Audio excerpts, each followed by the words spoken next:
Два силни земјотреси утрото ја погодија Хрватска. Првиот е регистриран во 6 часот и 28 минути со јачина од 5,2 степени, а вториот земјотрес во 7 часот 49 минути со јачина од 5 степени. Европскиот медитерански сеизмолошки центар објави дека епицентарот на двата потреси е во близина на Петринје. Земјотресот бил почувствуван во Загреб, Риека и Сисак, каде голем број граѓани излегле на улиците поради страв од нови потреси.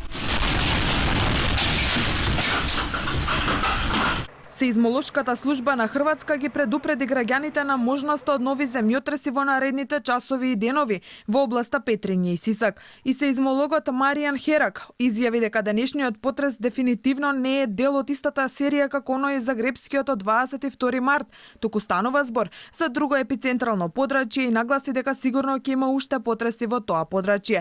Во меѓувреме, хрватскиот премиер Андреј Пленковиќ и председателот Зоран Милановиќ пристигнаа во Сисак, придружувани од министерот за здравство Вели Берош. U svakom slučaju, evo sad već imamo dosta iskustva i nastojat ćemo popisati ove štete i pomoći i Sisku i Petrinji i cijeloj Sisačko-moslavačkoj županiji da što prije se te štete saniraju onima kojima je naravno došlo do oštećenja zgrada. Хрватските медиуми пренесуваат дека е регистриран и трет потрес со послаб интензитет од 4,1 степен нешто после 8 часот. Противпожарната бригада добила неколку повици пошто веднаш интервенирала. Според досегашните информации, нанесена е само материјална штета.